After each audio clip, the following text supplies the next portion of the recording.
Just a nurse. That's what Dr. Sterling called her when she passed the nurse's station at 6:19 a.m. on a Tuesday in October. Natalie Hayes didn't acknowledge it. She kept moving through Oak Creek Memorial's ICU with a measured calm of someone who'd learned long ago that the most dangerous responses are the ones nobody sees coming. The fluorescent lights hummed their monotonous drone overhead, casting everything in that particular shade of institutional white that makes time feel liquid and untethered. She'd been walking these corridors for 7 months now, changing bedpans and updating charts and existing in the margins of other people's crises, and not once had anyone asked her name beyond the laminated badge clipped to her scrub pocket. The ICU at Oak Creek Memorial ran on 3 shifts, but morning rounds were Sterling's domain. He moved through the ward like he owned the place, because in a sense, he did. The hospital's board had appointed him chief of medicine 3 years prior, a promotion that came with corner office windows and the kind of institutional authority that made people nod instead of question. He was 54, all tailored blazers and Swiss watches and the permanent tan of someone who vacationed in places most people couldn't afford to drive near. His voice carried the kind of confidence that came from a lifetime of being believed without evidence, of walking into rooms where no one checked his work. This morning, Sterling paused at bed 4. A post-op cardiac patient, stable vitals, recovery tracking normal. The chart was meticulous. Every notation precise. Every lab value flagged with appropriate color coding. Every treatment decision backed by clinical guidelines. And right there in the corner, in Natalie's careful handwriting, were 3 small circles around billing code discrepancies from the previous shift. Not accusations. Just observations.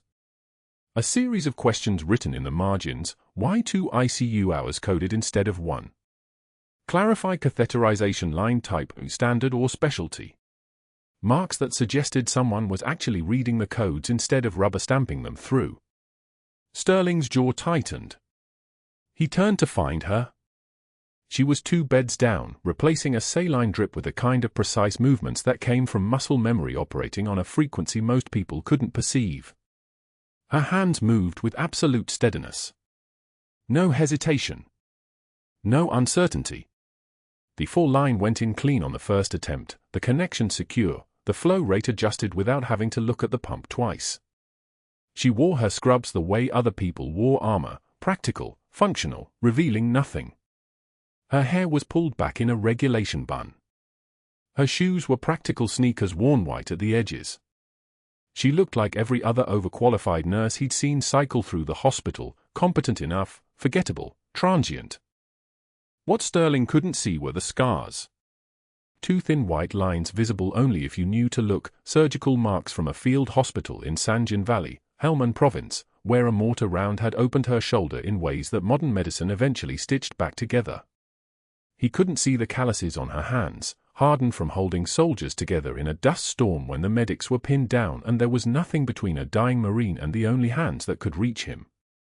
He couldn't see the tattoo on her ribs, a faded unit patch, the emblem of a SEAL team that no longer existed in any official capacity, her name and rank erased from every database Sterling could access.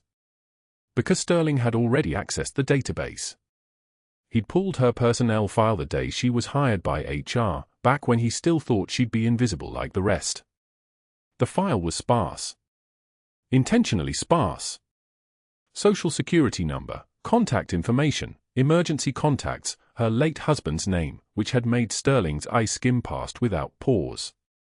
High school diploma. 1 reference from a nursing school in San Diego.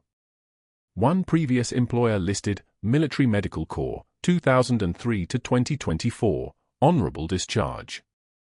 Nothing detailed. Nothing that suggested anything beyond basic competence. But Sterling had been running hospitals long enough to know that sparse files meant 2 things. Either someone had nothing to hide, or someone had paid very good money to hide it. And the way she'd answered his interview questions, with brevity, with precision, with a kind of calm that made him think she was somewhere else entirely during the conversation, suggested it wasn't the former. The real problem was the charts. She read them like a prosecutor reviewing evidence. Not skimming. Not trusting the previous shift's notations. Actually reading. Line by line. Comparing lab values to protocols. Cross-referencing treatment orders against current guidelines. And when something didn't match, when a treatment order seemed inflated, or a billing code didn't align with the documented procedure, or an ICU admission stretched longer than clinical justification suggested, she made notes. Small notes. Careful notes. The kind of notes that wouldn't raise flags unless someone actually knew to look for them. Sterling knew to look. His billing scheme was elegant in its simplicity. It relied on the same principle that made hospitals actually function: nobody had time to read everything. Nurses were too busy with patient care. Administrators were too busy with staffing. Doctors were too busy with treatment decisions. Which meant that a well-placed ICU admission, coded as 1 hour when the patient only needed 40 minutes, padded the hospital's charges by nearly $2,000 per day. Multiply that by 30 patients per shift, by 3 shifts per day, and the hospital billed for an additional 180 hours of ICU care that never happened. The insurance companies paid. The money moved. Sterling's offshore account in the Cayman Islands grew steadily. It was a careful ecosystem that depended entirely on no one actually checking the work. Until Natalie Hayes came along and started checking. Sterling waited until she finished the adjustment. He watched as she documented the timestamp, 6:51 a.m., and made a notation in the patient's chart. She moved to the next bed, her steps quiet, her breathing even. She was a woman who'd learned to move through spaces without displacing the air in them, who understood the value of being unremarkable, who'd built a life around the principle of not drawing attention. He approached with a smile that didn't reach his eyes. "Your charts are very thorough." Natalie glanced up. No startled reaction. No sudden tension in her shoulders. She simply looked at him with an expression that was perfectly neutral, the kind of polite professional distance that every nurse in every hospital had mastered by their first week. "Thank you, Doctor." Meticulous, actually. He was standing closer now, close enough that she'd have to acknowledge the power dynamic of his position. Chief of Medicine. 15 years her senior. A man whose name was on the board of directors' letterhead. Some might say overly thorough. Time-consuming. "I document what I observe." Her voice was steady. Not defensive. Not deferential. Just factual, the way someone reports weather. "I'm sure you do." Sterling glanced at the chart in her hands. The one with the circled billing codes. Though sometimes the small details matter less than the bigger picture. Clinical outcomes. Efficiency. Keeping the hospital running smoothly. Natalie's eyes didn't move. She was looking at the 4 lines she'd just placed, checking the flow rate one more time with the focus of someone who understood that precision was the only thing between patients and mistakes. Small details are how you catch big problems early. That was the moment. That was when Sterling understood that she wasn't like the others. The others rubber-stamped codes because they trusted the system. The others didn't read charts carefully because they assumed the previous shift had done it correctly. The others understood, on some level, that asking too many questions about hospital billing meant asking too many questions about their own paychecks. Natalie Hayes was the kind of person who asked the questions anyway. Sterling's mind was already calculating. 7 months of employment. A sparse resume. A late husband with no listed family. No apparent social connections. She didn't attend hospital events, didn't eat lunch with other staff, didn't participate in the informal networks that made hospitals actually function as social systems. She was a ghost. An inconvenient ghost with sharp eyes and steady hands who noticed things. Which meant she was a problem. He could fire her, but the timing would be obvious. Too soon after she started noticing the coding discrepancies. He could isolate her, remove her from the ICU, reassign her to a floor where she'd have less access to the kind of detailed charting that let her see the patterns. He could make her job harder, more frustrating, until she quit on her own. But those were amateur moves. Sterling had learned long ago that the most effective way to neutralize a threat was to understand it first. So he smiled again, the professional smile of a hospital executive who had nothing to hide. Keep up the excellent work, nurse. We need people who care about the details. He was already thinking about his phone call to the board members who owed him favors. The ones who'd benefit from the billing arrangements. The ones who understood that a single observant nurse asking the right questions could unravel months of careful work. The ones who knew how to make problems disappear. Natalie didn't respond. She simply returned her attention to her next patient, her movements resuming their steady, unremarkable pace through the ward. She had no idea what she'd triggered. No understanding that a single notation in a patient's chart had marked her as a liability.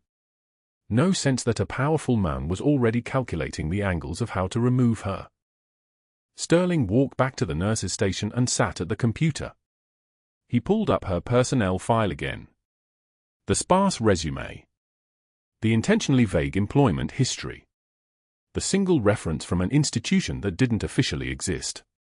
He looked at her name, Natalie Hayes, and wondered what name it used to be, what she'd been before she became the kind of person who changed bedpans in Denver and didn't ask for anything from anyone. The real question wasn't who she was. The real question was how far he'd have to go to make sure she stopped asking questions about his money. The morning staff meeting began at 6:30, fluorescent lights casting everyone in a clinical pallor. Dr. Sterling stood at the head of the conference table, arms crossed, smile sharp as a scalpel.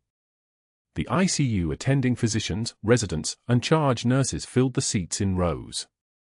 Natalie stood near the back doorway, present but not seated, a choice everyone noticed and no one commented on. "I'm taking bets," Sterling announced, his voice carrying that particular cadence of someone who'd learned long ago that confidence could replace competence. "Our overqualified nobody quits within a week." He gestured vaguely toward Natalie without turning to look at her. "She's got that look. Like she thinks she's better than bedpans. Like this job is beneath her." He smiled, and the room followed his lead. Laughter rippled through the meeting like a contagion, the comfortable kind that only happens when everyone believes they're in on the same joke. Natalie took one measured breath. Then another. The laughter continued around her, rising and falling in predictable waves. She'd been spoken to this way before, in briefing rooms, in combat zones, in the aftermath of operations that required decisions that never made it into official reports. This was just noise. This was just a man afraid of something he couldn't name yet, trying to establish dominance through the easiest weapon available, the crowd. She didn't flinch. She didn't look away. She simply absorbed it with the absolute stillness of someone who'd already survived worse. Sterling finished his performance and moved on to admissions numbers. Natalie noted that her hands, resting at her sides, were steady. The afternoon came too fast. The cafeteria at Oak Creek Memorial was a study in compartmentalized lives, doctors at one cluster of tables, nurses at another, housekeeping and food service in the corners. Natalie sat alone with a salad and a cup of black coffee, reading the latest admission summaries on her tablet.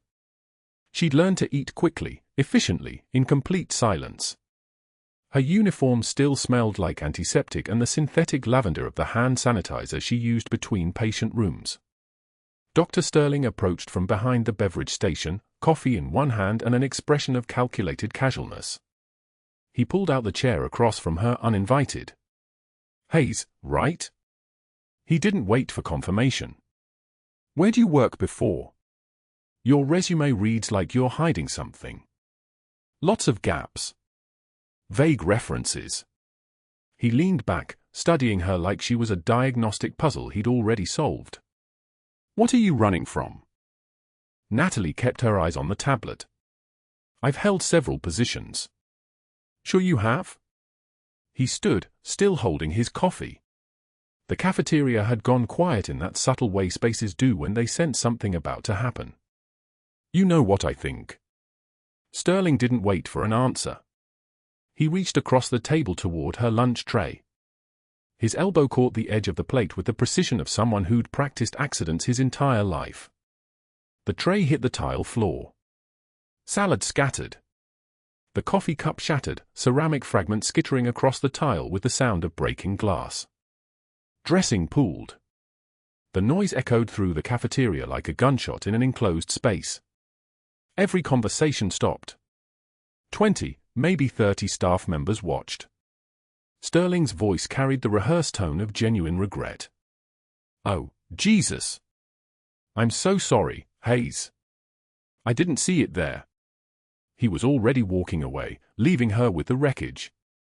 The cafeteria remained suspended in that particular kind of silence, the kind that amplifies every small movement. Natalie set down her tablet and stood. She grabbed a towel from the service station, her movements economical and calm.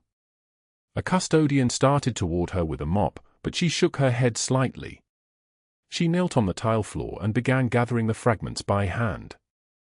Sterling was still there. He'd turned back, apparently unable to resist the full measure of his own cruelty. He grabbed a patient chart from a colleague, the chart for room for 12, a post-operative cardiac patient, and walked directly toward Natalie. He dropped it at her feet. Papers scattered across the floor like autumn leaves. His voice had that edge that cuts deeper than volume ever could. "Pick that up, sweetheart. Maybe if you spent less time reading charts and more time doing your actual job, you'd last here."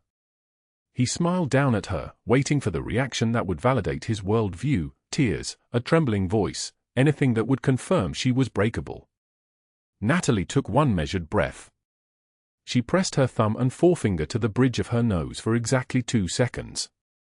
Then she looked up at him, and a single tear escaped, just one, sliding down her cheekbone with almost mathematical precision.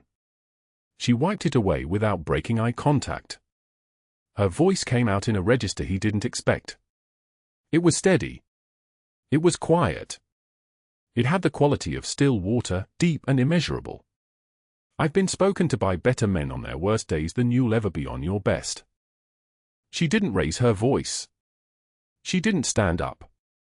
She simply continued gathering the scattered papers, her hands moving with absolute steadiness, muscle memory from 20 years of operating under pressure making everything her body did appear graceful, controlled, intentional. The paper slid into the folder. She stood, set the chart on a nearby table, and walked toward the trash with the salad fragments. Sterling's jaw had tightened. His breathing had changed, faster, shallower, the breathing pattern of someone whose nervous system had just registered a threat it didn't know how to categorize. He opened his mouth and closed it. The cafeteria had gone so quiet you could hear the fluorescent lights hum, that almost imperceptible electrical whine that most people never notice. He turned and left without another word, but his shoulders had risen slightly, the physical manifestation of adrenaline with nowhere to go. Natalie finished cleaning. One of the younger nurses, Sarah, approached hesitantly. What he did was, she couldn't finish.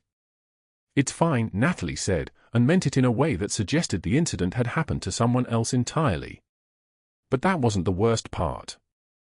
That night, Sterling made the calls that would create the narrative. He called the HR director, mentioned insubordination and disrespect toward attending physicians.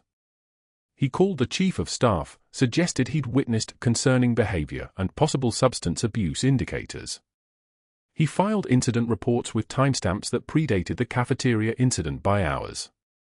By the time Natalie arrived for her shift the following morning, there were 3 written warnings waiting in her employee file, each one signed and dated, each one building a case. Sterling found her near the supply closet at the end of her shift. His voice was cordial now, which made it worse. "You've got 3 write-ups coming for insubordination and creating a hostile work environment. Better start packing, Hayes. This doesn't end well for you." Natalie didn't respond, but her knuckles went white gripping the clipboard in her hands, the only physical tell she allowed herself. That night, she sat alone in her apartment in the Cherry Creek neighborhood of Denver, the kind of anonymous space where no one asked questions. The walls were white. The furniture looked like it had been ordered from a catalog designed for people who didn't plan to stay. On her kitchen table lay discharge papers from the Navy, the official documentation of her separation from the service. The dates were there. The psychological evaluation was there. The diagnosis, post-traumatic stress disorder, complex, with dissociative features, was there in clinical language that made her pain sound bureaucratic. Senior Chief Petty Officer Natalie Hayes. 23 years of service. 2 silver stars. For Purple Hearts. A Navy Cross that had been classified until the morning of her discharge, restricted from discussion by the classification system that protected operational details. The papers detailed the voluntary separation, the decision that had come after she'd realized the nightmares were winning, that the faces of the children she'd treated in field hospitals were more real to her than the faces of her own family. She hadn't told anyone at Oak Creek. She hadn't told her mother, her sister, the handful of friends she'd slowly allowed to drift away over the years. She'd become a floor nurse in Denver because Denver was far from San Diego and San Diego was far from the Helmand Province, and maybe distance could be a kind of medicine. She stared at the discharge papers, then at her phone, which hadn't rung in weeks. Then she turned her attention to the jacket hanging in her closet, a worn leather piece she'd owned since her first deployment. Inside, sewn carefully into the lining with dark thread, was a faded unit patch. She'd kept it all these years, a reminder of something she'd deliberately tried to forget. She didn't know that in the emergency department 8 floors below Oak Creek Memorial's main hospital building, a patient was being admitted, a paralyzed veteran with declining vitals, with eyes that would flutter open for just a moment and land on her face as recognition without context. She didn't know that his sister was carrying a jacket, and inside that jacket was her own unit patch, sewn there by a boy she'd saved in a field hospital and had never seen again. She didn't know that 3 days from now, a SEAL team would land on this hospital's roof in a Black Hawk helicopter with orders that couldn't be refused. All she knew was the weight of the papers on her table and the absolute silence of her apartment and the single tear she'd allowed herself in the cafeteria, the one and only one. The admission came through the ER at 6:13 a.m., a code yellow trauma rolling in on a stretcher, and Natalie knew something was wrong the moment she saw the name on the intake board. Paralyzed Special Forces soldier, bilateral leg trauma, declining vitals, transferred from an out-of-state military medical facility. She moved toward the nurse's station on autopilot, the way she moved through most mornings, present but distant, a ghost in scrubs pushing a cart of files. The chart landed in front of her. She picked it up. The photograph clipped to the front made her hands go still. The face was older now, carved by 2 decades into something harder, but the eyes, those dark brown eyes searching for safety in a blood-soaked field hospital, belonged to a child. An 8-year-old boy clutching a faded unit patch against his chest like it was the last solid thing in the world. She stared at the intake photo, then the memory photo in her mind, then the intake photo again. No. Not no. Yes. The small scar on his left temple, barely visible now. The exact same shape. The same boy who had pressed against her body while mortar rounds shredded the mud around them in Helmand Province. The boy whose name was Khalid. The boy she'd held like her own child for 4 hours until the medevac came. Khalid was now 28 years old and dying in room for 12 at Oak Creek Memorial in Denver, Colorado, 3,000 miles from where she'd last seen him. Her chest tightened. Breathing became geometry, count the squares on the drop ceiling. 3 by 4. 12 total. 12 years since she'd left the Navy. 12 years of hiding from exactly this moment, from the face of someone she'd failed to save properly the first time. The second time. Because she had saved him, carried him to the medevac, watched them fly him away, never heard if he'd survived. She'd convinced herself he hadn't. Easier to grieve the dead than to wonder about the living. She forced the chart down. Forced her hands to stop shaking by curling them into fists. Focus on the data. Vitals, blood pressure 89/54 and dropping. Heart rate 118, climbing. Oxygen saturation 91%. The numbers told a story of a body in cascade failure. Her eyes moved down the page. Combat injuries documented. Paralysis from T11 spinal fracture. Pneumothorax, left side, already treated. Multiple lacerations requiring transfusion.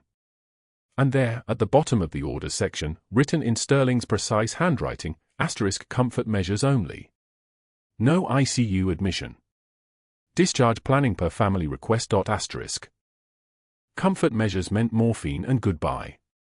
It meant accepting that the body had decided to quit and there was nothing to do but make it painless. On paper, for a paralyzed man with a shattered spine, it made a kind of sense. The kind of sense that Sterling would make, because Sterling didn't see patients as people to save. Sterling saw them as profit centers. A trauma admission to the ICU meant $14,000 a night in billed services, monitoring equipment, specialist consultations, imaging. A comfort care admission meant a morphine drip and a room that would turn over in 3 days. Natalie knew this with absolute certainty because she'd watched Sterling's eyes in the cafeteria, watched him calculate the cost of her existence against his income stream, and she recognized the same calculation in these orders. Comfort measures only. No escalation. Let him go. But Khalid's numbers weren't comfort care numbers. Khalid's numbers were fixable. The blood pressure drop suggested tamponade or hemorrhage, treatable. The heart rate suggested pain, fear, shock, all addressable. Khalid was dying not because his injuries were unsurvivable but because Dr. Sterling had decided his survival was unprofitable. She closed the chart. Closed her eyes. Opened them. The fluorescent lights hummed their mechanical drone, and around her the ICU moved in its controlled chaos, monitors beeping, pumps whirring, the soft whisper of ventilators keeping broken people alive one breath at a time. She could report this to the charge nurse. She could flag the orders as inappropriate. She could escalate to the medical director, except the medical director answered to Sterling, and Sterling controlled the narrative, and the narrative was that Natalie Hayes was unstable, unreliable, a trauma case who had no business questioning anyone's clinical judgment. She had no authority. No voice. No standing. Just the face of a child she'd failed to save and orders designed to make sure he stayed saved, permanently. That night, she didn't sleep. She sat in her apartment, one bedroom, beige walls, no furniture except a bed and a chair and a table where she'd eaten every meal for 3 years in exact silence. She pulled down the showbox from the closet shelf, the one she'd kept wrapped in a grocery bag behind winter clothes she never wore. Her hands moved like they were someone else's hands, sorting through deployment photos she'd promised herself never to look at again. There. That one. Khalid holding the patch she'd sewn from a scrap of fabric after a 155mm round had torn up the corner of her uniform. She'd made it for him because he was terrified and because sometimes small gifts meant someone loved you even when everything was trying to kill you. His small hands clutched it against his tiny chest. His eyes looked at the camera, at her, probably, taking the photo, with a gratitude that no child should ever have to understand. She held the photograph until the paper grew soft from her sweat. Until the image blurred. Until 4 a.m. arrived with its particular weight, the hour when nobody else was awake and nobody would call, and she knew what she had to do. She drove back to Oak Creek Memorial at dawn, parked in the employee lot even though she wasn't supposed to be there, used her badge because Sterling hadn't yet had it deactivated, and moved through the corridors like a woman walking through someone else's dream. Room for 12 was on the north wing, ICU beds arranged in precise rows, and she didn't let herself think about protocol or rules or the fact that approaching this bed would mark her as unstable, obsessed, everything Sterling had already suggested she was. The monitor alarms were already chirping. She could hear them from 20 feet away. Khalid's oxygen saturation had dropped to 87%. His heart rate was climbing past 140. And his blood pressure was 82/48, a number that meant his body was losing the war it was fighting to keep itself alive.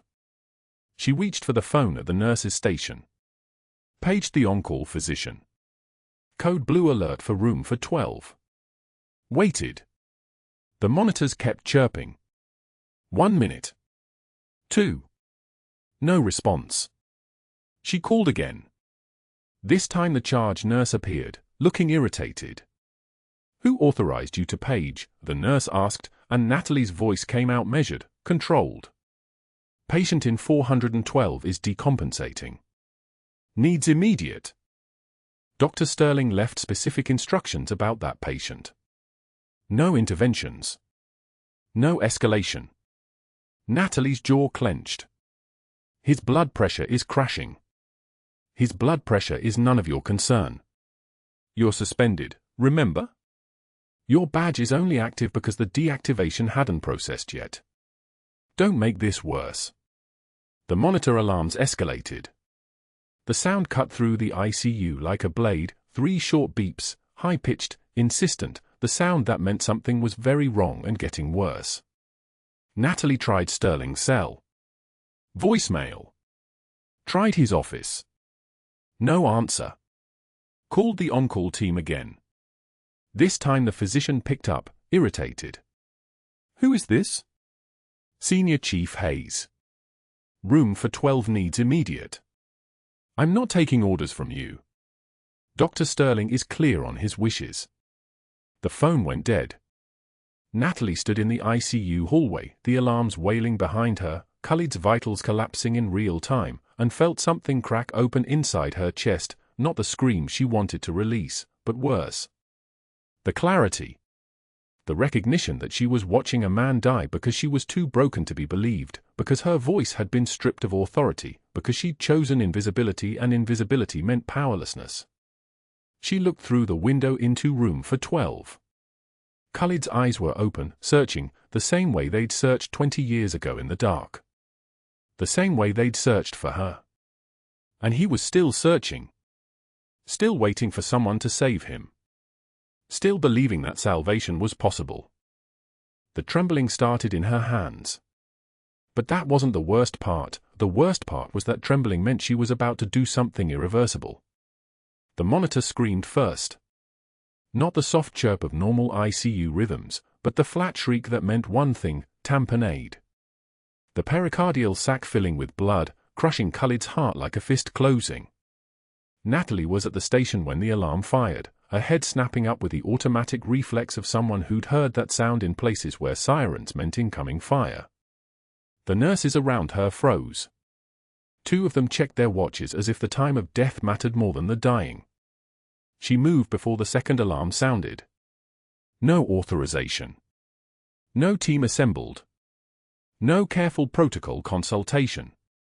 Muscle memory simply overrode 20 years of deliberate forgetting, the same muscle memory that had kept 47 people breathing in a 72-hour stretch when the difference between living and dying was how fast your hands could work. She sprinted to the crash cart, her scrubs moving like water around her body, and wheeled it into the hallway where Khalid was coding. His body arched and fell. Arched and fell.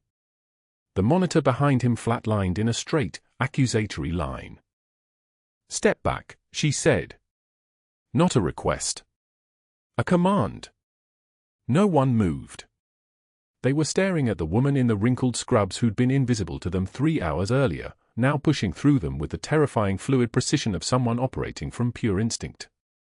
She ripped open his hospital gown, prepped the subxiphoid area, the soft space just below the sternum where his ribs met, with betadine in 3 seconds, not 30.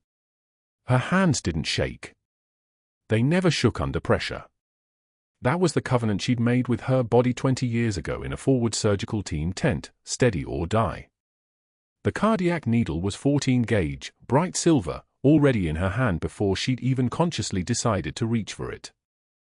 45-degree angle. Below the sternum. One fluid motion.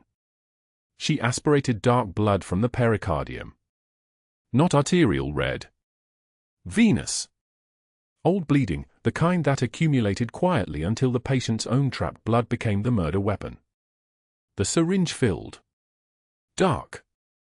Dark. Dark. She withdrew 120 milliliters in one continuous pull. The monitor beeped. Once. Twice. Sinus rhythm. The room seized like it had been holding its breath and suddenly remembered how. Khalid's chest rose. He gasped like he was being born again, his body remembering how to pull oxygen without instruction. The sedative in his system kept him under, unaware that he'd just crossed back from the edge of nothing. 90 seconds. That was all it had taken. The hallway erupted. A resident started shouting orders that no one had asked for. A nurse rushed to get the attending. Another called for the ICU team. But Natalie was already moving back, her hand steady as she peeled off the gloves, muscle memory complete, the clinical portion of her brain already filing away what had just happened with the same detached precision she'd once used to catalogue casualties. Then she saw Sterling's face. Purple didn't begin to describe it. His eyes had gone flat and dark, the look of a predator who'd just realized the prey had teeth. He stood at the nurse's station, watching her with the intensity of someone calculating exactly how much damage control would be required. His phone was in his hand before Khalid had even been transferred to the ICU unit. The first call came at 1:41 p.m. She watched him dial from the staff bathroom where she'd retreated to splash antiseptic-scented water on her wrists. His voice carried through the thin walls, smooth and urgent. "Dr. Peterson, yes, it's Richard Sterling from Oak Creek. We have an emergency situation. A rogue nurse, no authorization, no license to practice medicine. Performed a cardiac procedure in the hallway. I need this terminated today." "What?" "Yes, I understand you have seniority, but she's an active threat to this hospital's liability profile. I need her gone. No, not suspended. Gone." The second call came at 2:03 p.m. Sterling had moved to his office, but hospital walls were thin enough to carry conversations if you knew how to listen. Natalie heard him systematically working through her resume line by line, calling every reference she'd listed, all of them carefully chosen, all of them safe, all of them sworn to confidentiality about her true background. "Do you have any concerns about her fitness for duty? Any behavioral anomalies? Gaps in her employment history?" "Right. Thank you for your discretion." Her hands were clean now, but they didn't feel clean. They felt like they belonged to someone else, someone who'd just broken every rule in the hospital handbook and possibly 3 laws in the state of Colorado. The third call connected Sterling to a private investigation firm by 2:31 p.m. She heard that one directly, he'd made it in the hallway outside the ICU, close enough that she could hear the investigator's tinny voice through the phone speaker. "We specialize in employment disputes. We can have preliminary findings in 48 hours. Our standard rate is $3,200 a day plus expenses. You want documentation of practicing beyond scope? Unauthorized medical procedures? We can interview every witness on the floor, cross-reference with hospital protocols. What's her background? Just the resume you're sending? Sparse. That's interesting. We love sparse. Means something to hide." The fourth call was to the hospital attorney at 2:11 p.m. Natalie heard Sterling say one sentence that made her entire body go still. "I need to know if we're liable for what a rogue employee does, and I need to know if there's precedent for termination without severance when there's active criminal behavior." Security found her at 3:15 p.m., standing in the supply closet not because she was crying, she wasn't, but because she needed to be somewhere that Sterling couldn't see her thinking. The guard was apologetic, almost embarrassed, which somehow made it worse. "Ms. Hayes, you're going to need to come with me. Hospital administration needs to conduct some interviews regarding this afternoon's incident." The administration office was on the 2nd floor. Cold. Beige. The kind of room designed to drain color from everything it contained. A woman in a pressed blazer sat across from Natalie with a file that had been assembled at roughly the same speed as Sterling's phone calls. "We've received reports that you performed a cardiac procedure without authorization. This violates our scope of practice protocols. Until we conduct a full investigation, we're asking you to surrender your badge and keys. You're suspended effective immediately, pending disciplinary review." Natalie didn't argue. That was the thing about having served in places where you learned the difference between battles worth fighting and battles you'd already lost. You got good at knowing which was which. She set her hospital badge on the desk with a soft click. It was new, laminated, with a photo taken 6 weeks ago where she'd tried to smile without showing her teeth. The keys followed, one by one. Small metal sounds in a quiet room. "Will I be allowed to check on my patients?" she asked. "No." The blazer lady didn't even look up from her folder. "Someone will transition your assignments. You can collect your personal items from your locker and then you need to leave the premises. If you attempt to re-enter the hospital, we'll call security." That was at 4:22 p.m. The sunset was happening early, the kind of premature darkness that came in October when the mountains started casting long shadows across Denver. Natalie drove to Holy Cross Cemetery in a state of perfect clarity, the clinical dissociation that came after adrenaline wears off, but the shock hasn't yet set in. She parked. She walked. She found James's grave in the section where the grass was still new, still too tender for the stones to have settled properly. The rain started while she was kneeling. Not a gentle rain. A hammering rain that sounded like applause or accusations, depending on how you listened. She kneeled in the mud, and for the first time in 20 years, through the trauma unit, through the deployments, through the long spiral of James's decline and the gunshot wound in their garage that had rewritten everything, for the first time, she stopped holding it together. I thought if I could save just one more person quietly, she said to the rain and the stone and the man underneath. Thought if I just worked hard enough, stayed invisible enough, did enough good where no one was watching, it would make up for it. Make up for all the ones I couldn't save. Make up for the fact that I came home and you didn't. Not really. The rain hammered. She was soaking now, her scrubs plastered to her skin, her hair streaming into her eyes. I failed you, James. I failed everyone. Her voice broke like old stone. I can't even hide right. I can't do anything right. I can't save people and I can't disappear and I can't stop being the thing that everyone wants to use up and throw away. What was the point of all of it? What was any of it for? She pulled off her jacket to wipe her face, and that was when the patch fell, the faded unit patch sewn inside the lining, the one she'd carried through every deployment, every transfer, every identity she'd tried to shed. It landed in the wet grass beside the headstone. Not buried. Not hidden. Just sitting there in the rain like it was finally, after all this time, ready to be found. 3 days later, Natalie's apartment looked like a war zone of cardboard boxes, not the kind of war, but the aftermath of surrender. She'd packed most of her life into 12 containers stacked against the wall, each one labeled with a careful black marker: kitchen, bedroom, books, uniforms. That last box she'd taped shut without opening it. The uniforms inside, dress whites, combat utilities, the Navy service dress blues she hadn't worn since the memorial service for her husband, could stay sealed. She didn't know where she was going. Colorado Springs maybe. Or back east. Somewhere far enough from Denver that she wouldn't accidentally drive past Oak Creek Memorial and see the cafeteria where Sterling had watched her kneel. She was wrapping her coffee maker in newspaper when the knock came. 3 sharp raps. Not tentative. Not the sound of someone lost or uncertain. Natalie froze, hands suspended above the ceramic pot, and for a moment her entire body went rigid the way it did in the field when something wasn't supposed to be there. She moved to the peephole and saw a woman in her 50s, dark eyes, dressed in an expensive coat with rain still glistening on the shoulders. Behind her, the hallway was empty. Natalie opened the door without unlatching the chain.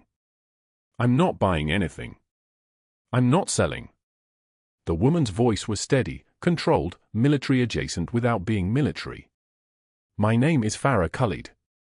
My brother is the patient you saved. The world contracted. Natalie's hand moved to the chain, but she didn't unlatch it. Not yet. How did you find? May I come in? Not a request phrased as a question. A command dressed in politeness. The chain came free. The door swung open. Farah stepped inside without wiping her shoes, a small dominance move, a power statement, and closed the door behind her.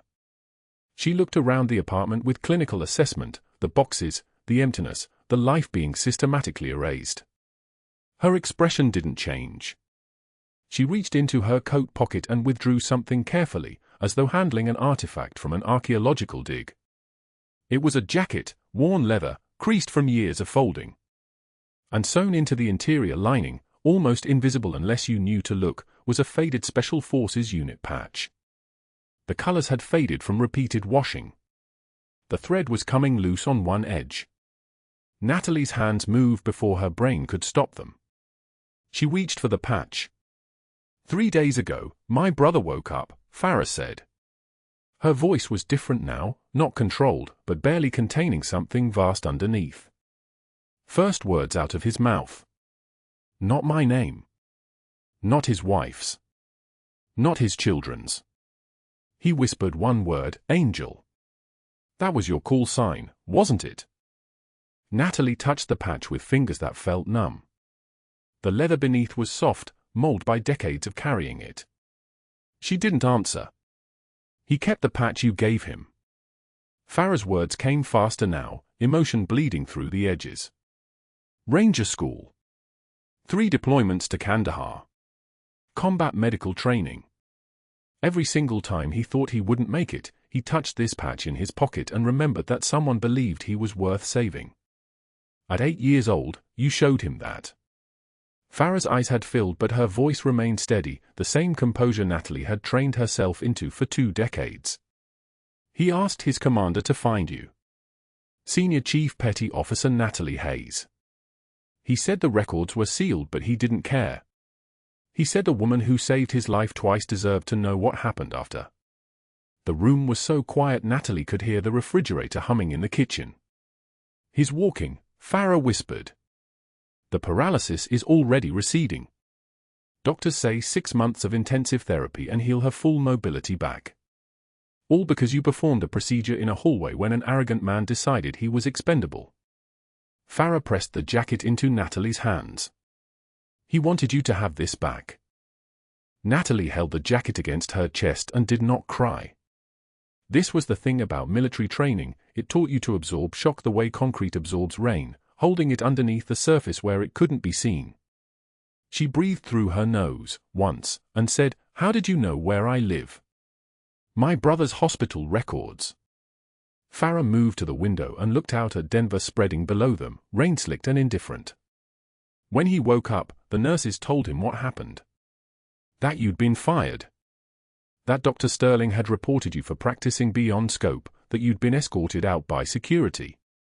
My brother made 3 phone calls. First to his commander at Special Forces Command in Tampa. Second to the Navy's JAG office. Third to the Pentagon. She turned back to face Natalie. The 4th call was from an FBI field office asking if he wanted to press charges against the man who tried to prevent his treatment for financial reasons. The words arranged themselves in Natalie's mind like soldiers taking formation. She understood what they meant. She understood what they were about to mean. At 2:14 p.m. today, Farah continued, and now there was something almost serene in her voice. Federal agents walked into Oak Creek Memorial with a warrant for Dr. Sterling's employment records, billing documentation, and all digitized patient files from the past for years. They also had a warrant for his personal devices. Farah reached into her pocket again and withdrew her phone. On the screen was a headline from the Denver Post, "Surgeon arrested on fraud charges." They found something interesting on his laptop. A search history dating back 18 months. Someone was looking for ways to access sealed military records. Specifically, your sealed military records. Natalie sat down on the arm of the couch. She didn't remember deciding to sit. Her body simply made the choice. The records broker he contacted in Maryland was cooperative with federal investigators, Farah said. Sterling had been making payments through cryptocurrency. Very careful, very deliberate. And once they started looking, really looking, they found everything. The inflated billing codes. The phantom procedures. The offshore accounts in the Caymans. The kickback scheme that's been running since before you even arrived at the hospital. Farah's voice had taken on the quality of someone reading a verdict. The investigators he hired to fabricate your disciplinary case flipped immediately. They provided copies of everything, emails where Sterling explicitly ordered them to manufacture violations, memos about preventing ICU admissions to protect quarterly margins. One of them brought a calendar from his office. He'd circled your termination date and written haste next to it on the same day your patient arrived. The rain against the window sounded like applause, or like static, or like the rotor wash of a helicopter getting closer. Your patient's sister didn't come here alone, Farah said. There was a knock at the door, for sharp raps, military cadence. Farah answered it. Two men in Navy dress uniforms filled the doorway. Not young. Not soft. The senior one, a SEAL team leader based on the insignia, his face arranged in the kind of absolute neutrality that only comes from having seen things that broke most people, stepped inside. In his hands was a file folder. Classified, stamped in red ink across the front. Senior Chief Petty Officer Hayes. His voice was like gravel in a truck bed. Not unkind. Just heavy with authority. Natalie stood. Muscle memory took over, her spine straightening, her shoulders squaring, her hands moving to her sides in the approximate position of parade rest though she was still in civilian clothes. That's correct. The SEAL team leader opened the file. He read aloud, and each medal was a separate sentence, each one its own moment. Bronze star. Pause. Silver star. Longer pause, as though letting the room absorb what that meant. 2 silver stars. His eyes found Natalie's. For Purple Hearts. The silence lasted exactly 3 seconds. Then, and the Navy Cross for Extraordinary Valor in Combat. The citation was classified until this morning when we requested declassification from the Pentagon. It's no longer sealed, Senior Chief. Not anymore. The second officer, a woman with captain's bars and the bearing of someone who'd spent her life in intelligence work, stepped forward with documents. Dr. Sterling attempted to access your military file through illegal channels. The FBI seized his laptop and phone at 2:24 p.m. Cyber forensics recovered his search history. Not only did he try to discredit you, he was looking for anything that could be used as leverage against you after the veteran's condition improved. He knew what you were. He knew who you were. And he was trying to destroy the evidence of it before anyone found out. Natalie didn't move. Didn't breathe. The room had the quality of dream logic, where anything could be true because nothing was tethered to ordinary physics anymore. The federal investigation has expanded, the SEAL team leader continued. The insurance fraud goes back for years. 17 hospital systems connected to Sterling or his network. We're looking at over $800 million in fraudulent billing. The hospital administrator has suspended him without pay pending criminal charges. His medical license is suspended by the state board as of 30 minutes ago. The female officer stepped closer. Sterling's been offered a plea deal. 15 years federal prison, reduced to 8 with cooperation. Permanent loss of medical license. Restitution in the amount of $2.4 million. After his sentence, if he's fortunate, he'll be eligible for work release programs. The consensus is community college CPR instruction. Minimum wage. 40 hours a week.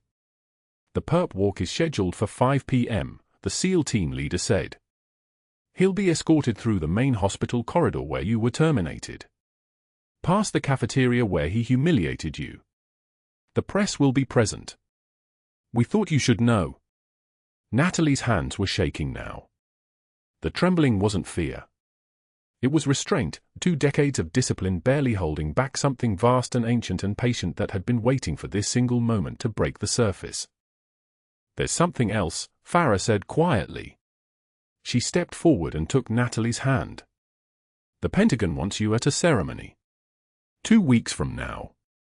Dress whites. There's a medal. The National Civilian Service Medal. It's only awarded to civilians who've performed extraordinary service to the American military and the nation. You've earned it 17 times over. They're giving it to you once.